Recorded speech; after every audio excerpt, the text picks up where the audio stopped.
My name is Branton, and I'm a neuropsychologist that works with schools and parents and individuals to help them understand themselves better.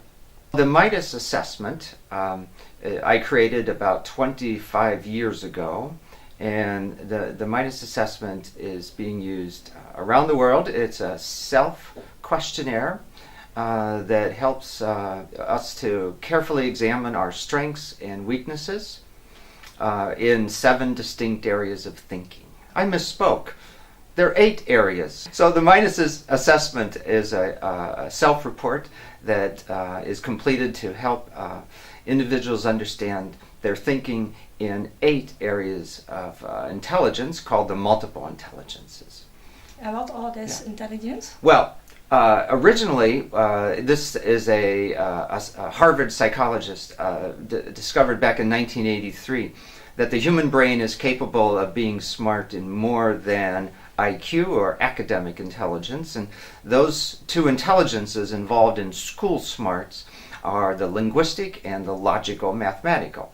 With children we call that word smart and math smart or logic smart. But that's just part of what the brain is able to do. The brain also thinks spatially. It thinks in terms of pictures. So we have picture smart for children.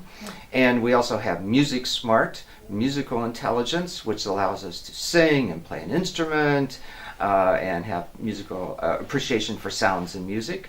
We have bodily kinesthetic intelligence that athletes use, dancers, actors, gymnasts all use their body in skillful ways, surgeons also.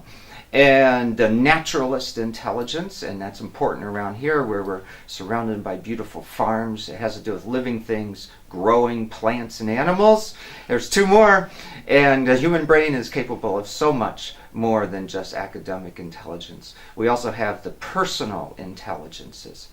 And people smarts is your social intelligence, your ability to read others. We call that interpersonal. And then self-smart, which is intrapersonal, understanding yourself and how to be successful in life.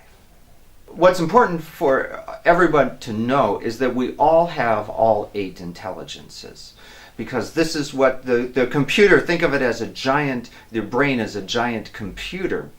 And inside this computer are at least 8 different forms of software called the multiple intelligences. And we all have all 8, but just in various degrees of strength and ability. And every parent knows that children all come into the world different. They think different. No 2 brains are wired in exactly the same way. And that's important for both parents to know as well as for each person and each child to know. The advantage for teachers and schools when they think about children's multiple intelligences is that there's more to children's being smart and capable than the reading, writing, and arithmetic. When you have music and bodily kinesthetic and spatial, you can activate those intelligences to help children be more enthusiastic about learning and to engage their learning not just in the old-fashioned hard work and pain and suffering that it takes to be successful, but to actually use creative thinking strategies to solve problems and to understand the content and to memorize better, because the brain will actually memorize information better when it's fun rather than painful and hard, boring work. You know, the number 1 complaint around the world about school by all children, the number 1 complaint is school is boring. And when you think about multiple intelligences, it's not boring at all.